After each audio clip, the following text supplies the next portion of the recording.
Bonjour et bienvenue sur France 24 et sur Radio France Internationale. Nous sommes à New York et notre invité pour une interview exclusive est le président de la République démocratique du Congo, Félix Tshisekedi. Et avec moi pour cet entretien, Christophe Boisbouvier de RFI. Monsieur le Président, bonjour. Bonjour, Monsieur Boisbouvier. Monsieur le Président, ici à New York, devant l'Assemblée générale, vous avez prononcé un discours dans lequel vous avez dénoncé sans détour l'agression militaire directe du Rwanda contre votre pays. Vous avez aussi demandé à l'ONU d'être plus transparente sur ce qu'elle sait à ce propos. Pourquoi ce cri d'alarme? Est-ce que vous avez l'impression que ne vous êtes pas écouté? C'est plutôt un cri de vérité, pas d'alarme, parce que les alarmes ont été données à plusieurs reprises pardon, dans la région à travers les ONG et autres organisations. Il fallait absolument ce cri de vérité pour que le monde entier sache ce qui se passe réellement et qu'on arrête avec cette hypocrisie, cette cécité et qu'on voit le problème dans son entièreté. Et c'est ce que j'ai fait. Alors ce mercredi, à New York, vous avez accepté de rencontrer votre homologue rwandais, Paul Kagame, en présence du Français Emmanuel Macron. Vous étiez réticent apparemment, mais vous l'avez fait quand même. Le principe d'un retrait des rebelles de Bunagana a été acté, mais on se souvient que la rencontre précédente avec Paul Kagame, c'était à Luanda le 6 juillet, ça n'avait donné aucun résultat. Est-ce que cette fois-ci, vous avez un calendrier pour ce retrait? Bon, d'abord, il faut que je précise par rapport à l'initiative française, vous savez, c'est la France qui préside le Conseil de sécurité en ce moment. Et le président Macron avait pris contact avec les deux chefs d'État, donc avant l'Assemblée générale, pour qu'on prenne rendez-vous ici à New York et qu'on parle de ce sujet. Donc, de ce côté-là, il n'y avait aucune objection de ma part. Et puisque je vous ai dit que mon but ici était de venir lancer un cri de vérité, j'ai continué sur cette même lancée dans cette réunion que nous avons eue autour du président Macron, le but étant d'obtenir, dans un premier temps, le cessez-le-feu et le retrait inconditionnel de Bunagana des M23, mais ensuite de rentrer dans le processus de paix tel que nous l'avons décidé à Nairobi, c'est-à-dire avec la fin totale des violences à l'est de mon pays. Et bon, en termes de calendrier, il n'y a pas vraiment un calendrier précis, mais il dépendra du déploiement de la force régionale qui est en train d'arriver. Le Burundi est déjà là, le Kenya, c'est pour bientôt, et la situation se clarifiera à ce moment-là. Alors, évidemment, la question qui se pose aussi, qui a été abordée lors de cette réunion, ce sont aussi les rebelles hutus rwandais du FDLR. Le Rwanda dit depuis des années, attention, c'est un danger pour nous, c'est une menace pour nous, et en plus, l'armée congolaise laisse faire, voire plus. Est-ce que vous vous êtes engagé sur ce problème, ou est-ce que vous pensez que c'est une fausse excuse du Rwanda? C'est une fausse excuse, mais par rapport à ces accusations, je trouve que le Rwanda est de mauvaise foi et qu'il utilise souvent ce prétexte pour justifier ses incursions en République démocratique du Congo. Depuis que je suis à la tête de mon pays, nous avons rapatrié à 2 reprises des centaines de combattants des FDLR. C'est quand même une preuve de bonne foi. Et aujourd'hui, les FDLR, c'est une force résiduelle qui ne menace plus la sécurité du Rwanda. Vous avez dit. Elle ne menace plus la sécurité du Rwanda, en tout cas. Les FDLR sont plus un problème pour nous, Congolais, que pour les Rwandais. J'en veux pour preuve l'assassinat de l'ambassadeur d'Italie en République démocratique du Congo au mois de janvier de l'année dernière, M. Luca Attanasio, qui avaient été tués par des FDLR, qui sont devenus aujourd'hui des coupeurs de route, des bandits de grand chemin, et qui n'ont plus d'idéologie politique visant à regagner le pouvoir à Kigali. Donc c'est un faux prétexte. La vérité, elle est ailleurs, et c'est ça que le Rwanda doit dire. Voilà. Le Rwanda accuse aussi un certain nombre d'hommes politiques congolais et d'autorités locales de tolérer, voire d'encourager des attaques contre des populations tutsis congolaises. Quelles mesures vous comptez prendre pour empêcher que cela continue, notamment sur les réseaux sociaux et quelquefois dans la rue? Les mesures ont déjà été prises par la Constitution. Notre Constitution est très claire là-dessus. Elle condamne de manière claire toute allusion à de la ségrégation, à de la xénophobie, à du tribalisme. Ça n'existe pas dans notre pays en théorie. En pratique, lorsque c'est arrivé, parce qu'il y a eu quelques dérapages dans ce sens, à Kindu par exemple, nous avons immédiatement pris des mesures et sanctionné les coupables. Nous ne tolérerons jamais de discours séparatistes, ségrégationnistes, xénophobes contre quelque communauté que ce soit des communautés congolaises ou étrangères vivant au Congo. Donc, dans le Congo que je dirige, c'est un fléau qui est appelé à être éradiqué. Et quiconque va se faire le chantre de ce genre de discours sera puni et de manière très sévère. Donc de ce côté-là, je ne veux pas qu'il y ait d'ambiguïté. Je l'ai dit d'ailleurs du haut de la tribune des Nations Unies, le Congo n'est pas et ne sera jamais un État génocidaire. Alors, pour contrer les groupes armés qui sévissent dans l'est de la RDC, vous l'avez abordé tout à l'heure, vous avez accepté, avec l'accord de la communauté des États d'Afrique de l'Est, le déploiement d'une force multinationale dans la région. Il n'y aura pas le Rwanda. Non, oui. Il n'y aura pas le Rwanda, mais il y aura d'autres pays, vous en avez mentionné certains, mais il y aura aussi par exemple l'Ouganda. Et on sait que lorsque l'Ouganda est rentré dans ces régions-là par le passé, elles ont laissé un souvenir, les troupes ougandaises ont laissé un souvenir parfois sanglant. Est-ce que vous ne craignez pas que la population n'accepte pas cela? Oui, c'est possible. Mais il faut dire qu'en ce moment, nous sommes dans des opérations mutuelles avec les forces ougandaises. Donc ça aurait été un petit peu hypocrite de dire que l'Ouganda ne vienne pas, alors que l'Ouganda est déjà présent en République démocratique du Congo et lutte à nos côtés pour neutraliser les ADF. Donc l'Ouganda sera là dans une moindre mesure par rapport au Kenya, au Burundi et à la Tanzanie, par exemple. Mais c'est parce que c'était déjà une réalité, c'était un fait qu'on ne pouvait pas nier. Alors quand est-ce que cette force sera totalement déployée et combien d'hommes seront sur votre sol? Mais je vous ai dit que la force est en train d'être déployée. Les Burundais sont là déjà dans le sud Kivu. Les Kenyans sont, à mon avis, c'est une question de jours. Ils vont d'ailleurs, pour votre information, entrer par Bunagana. Donc ça se déploie petit à petit en fonction des moyens aussi. C'est pour ça que nous étions ici aussi et que nous avons pris des contacts. C'était pour sensibiliser les bailleurs de fonds afin d'accompagner cette force régionale. Et donc si les Kenyans tombent sur le M23 à Bunagana? Ben voilà, vous savez ce qui va arriver au M23. Depuis plusieurs mois, dans l'est du Congo, les casques bleus de la MONUSCO sont violemment pris à partie par les populations qui les accusent de ne pas les protéger. Il y a eu des morts en juillet. Dimanche, Antonio Guterres, le secrétaire général de l'ONU, a reconnu sur nos antennes que la MONUSCO était moins armée que le M23. Est-ce que vous demandez un retrait accéléré de cette MONUSCO avant l'année 2024 ?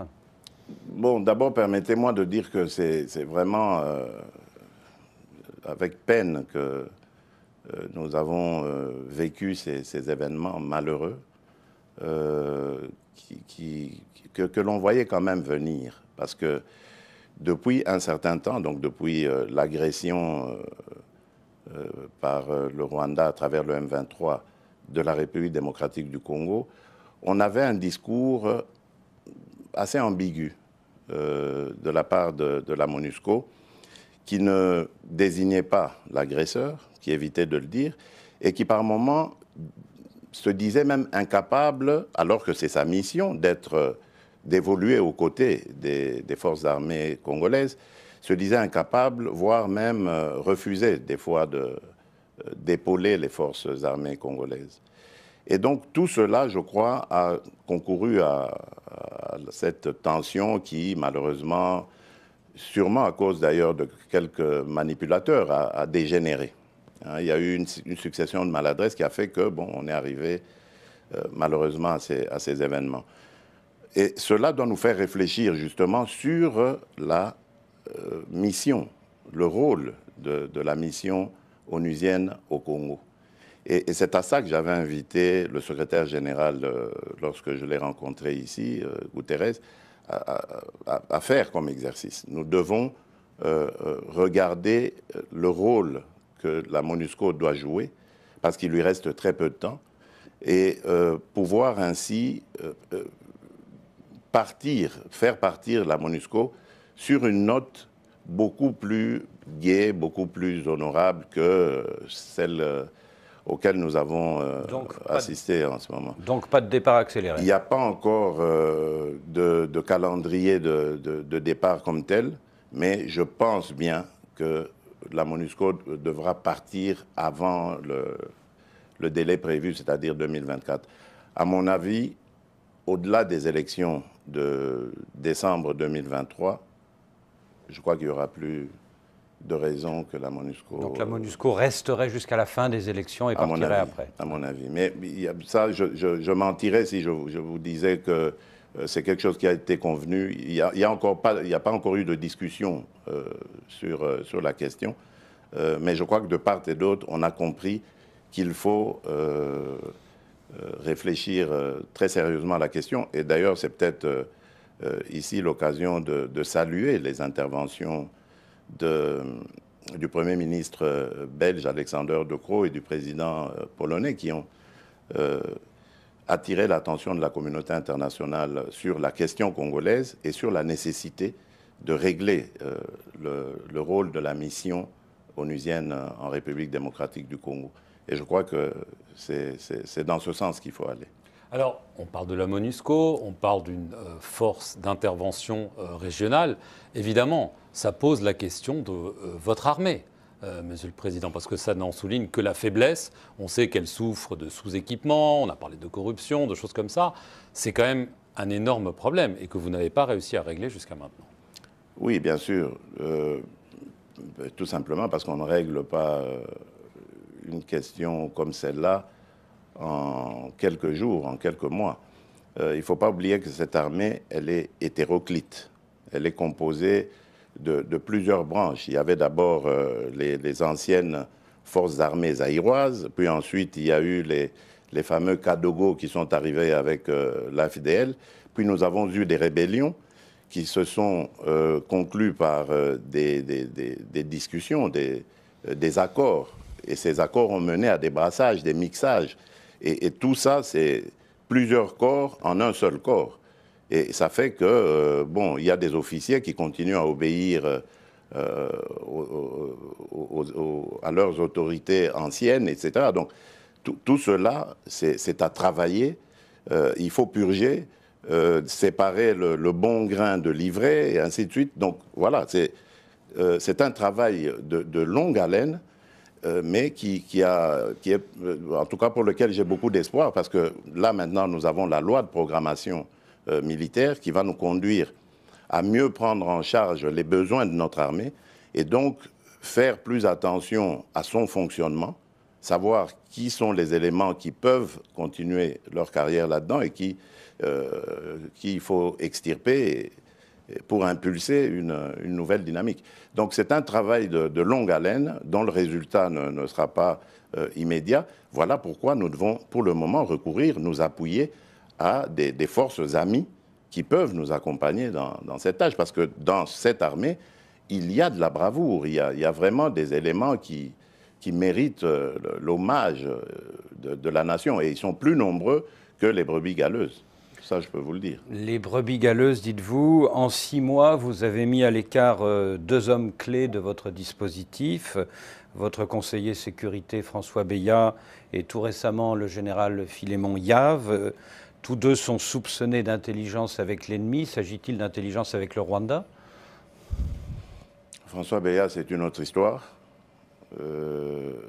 D'ailleurs, son procès n'est pas terminé, comme vous le savez, parce qu'il a eu des problèmes de santé et il fallait qu'il aille se faire soigner. Donc c'est pas le Rwanda. Nous restons humains, malgré le besoin de réprimer, de faire dire la justice.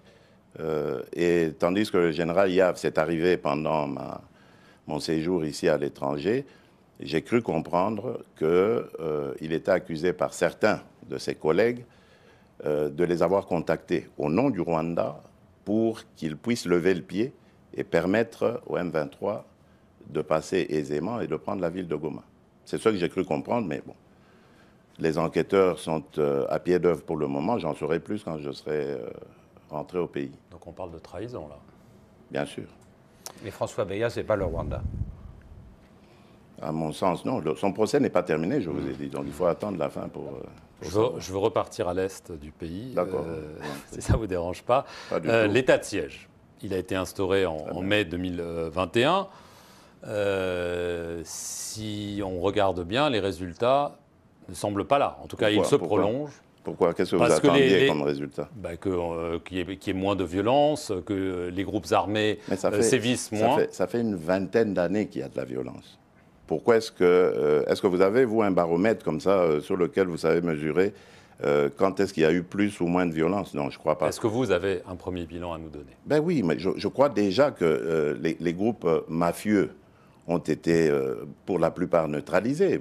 Je crois que vous avez quand même appris que les recettes de ces provinces ont fait un bond en avant. Donc ça veut dire que l'état de siège a eu au moins du bon de ce côté-là, celui de sensibiliser les ressources et donc pouvoir maintenant les injecter dans des programmes de prise en charge de ces groupes armés afin de les désintéresser de cette question, parce qu'il y a aussi le côté pauvreté, chômage et tout ça qui les avait amenés dans ces activités.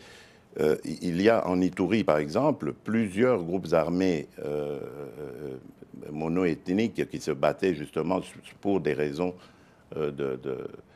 ethniques, qui ont fait la paix et qui sont prêts à complètement sortir de ces activités. Donc, il y a une lueur d'espoir, mais évidemment, je ne dis pas que tout est parfait.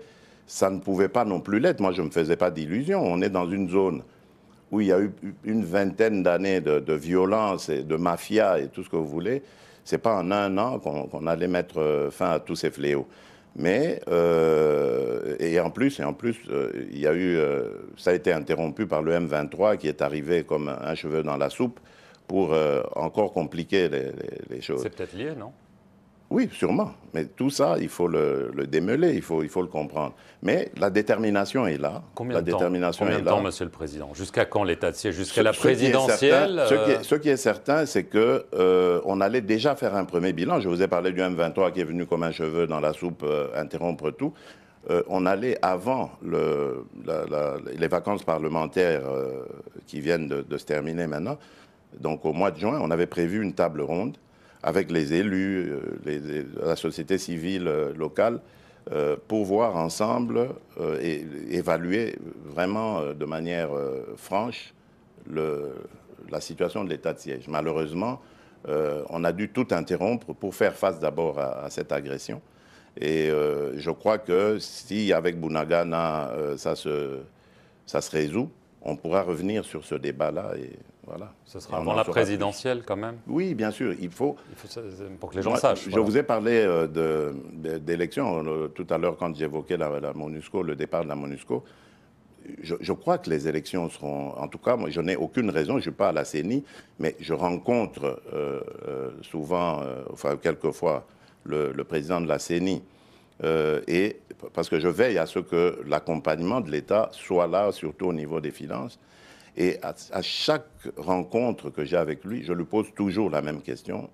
que j'appelle maintenant question traditionnelle, c'est-à-dire est-ce que les élections seront organisées dans les délais? Il m'a dit il n'y aura aucun problème.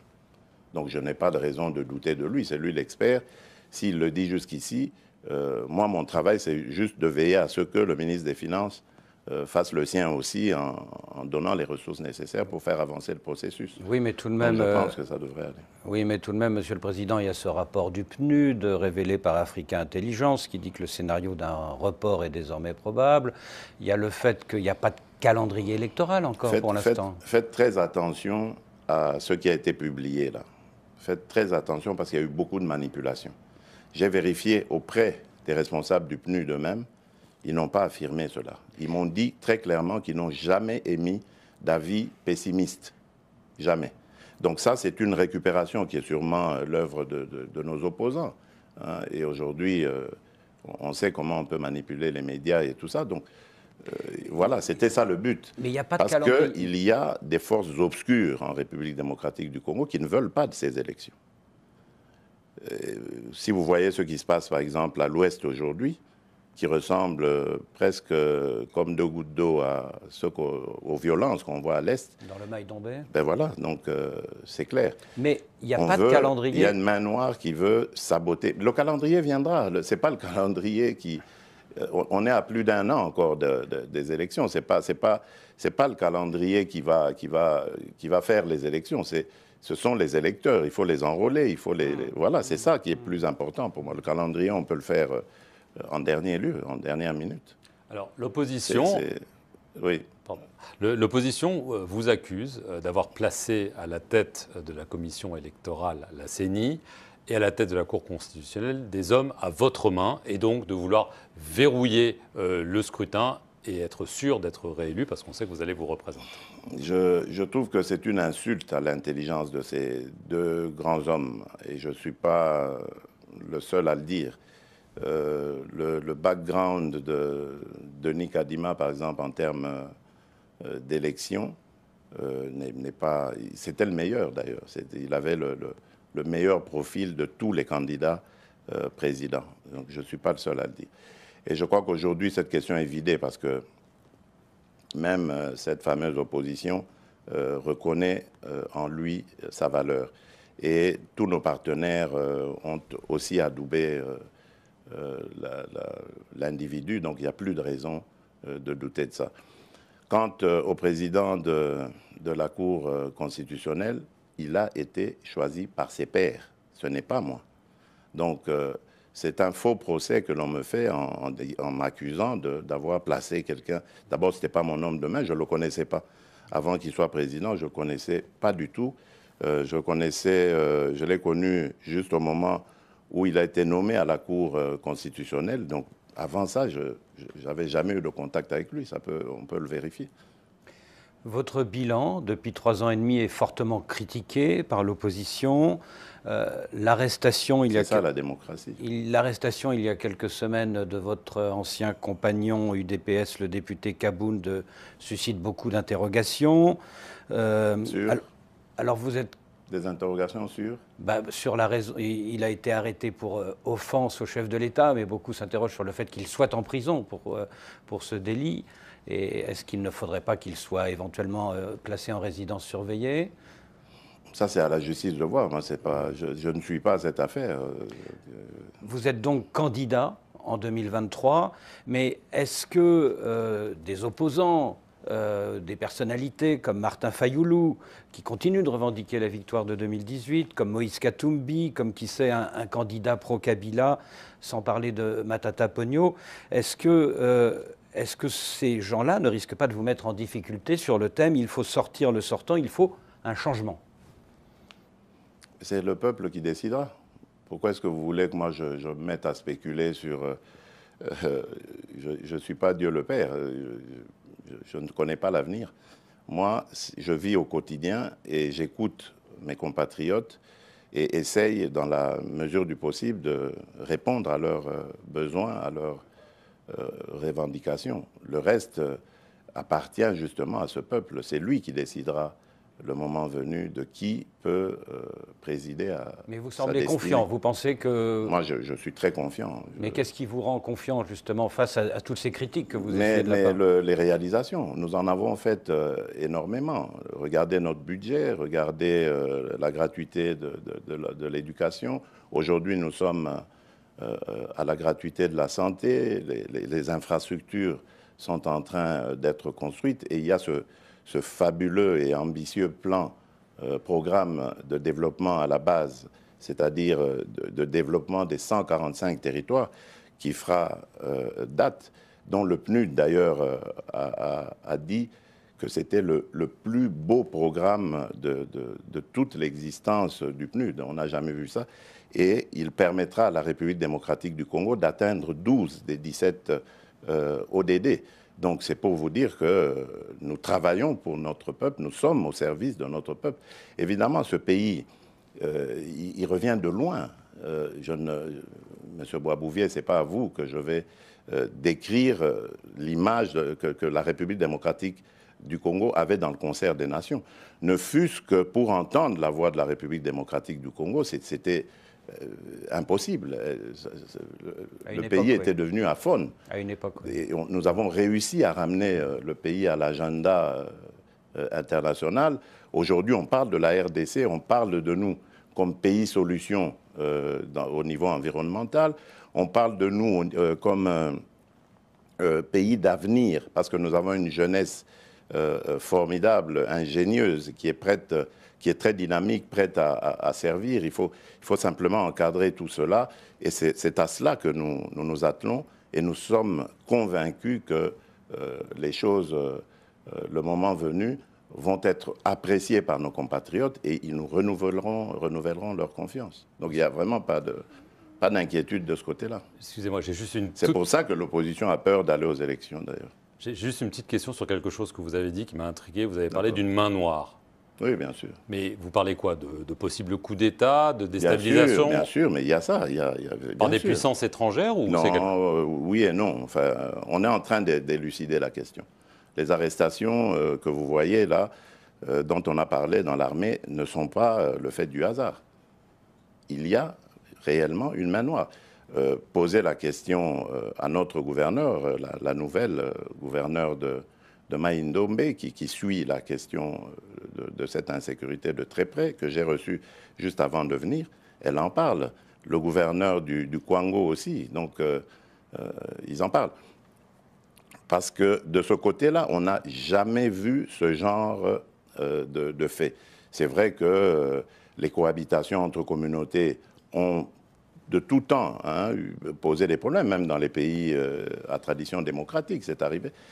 Mais cette manifestation de violence telle qu'on la voit et qui ressemble, comme je disais, à ce qu'on voit à l'Est, avec des décapitations, avec des choses comme ça, c'est du jamais vu. Ça veut dire qu'il y a quelque chose qui se trame. Et il y a eu des arrestations. On a par exemple arrêté des gens qui ne parlent aucune des langues nationales, ni de dialecte du pays, et qui parlent une langue étrangère. Laquelle? Les enquêtes nous le diront le moment venu. Et d'où l'arrestation de François Béat? Ah non, ça c'est... François Béat, c'est arrivé avant, ça n'a rien à voir avec... D'où l'arrestation, peut-être, du général Liave, oui. On fera, en tout cas, on verra quel lien ça a avec ces événements-là. Merci, Monsieur le Président, de nous avoir accordé cet entretien. C'est moi qui vous remercie. Oui. Et merci à vous de nous avoir suivis sur nos deux chaînes, France 24 et Radio France Internationale.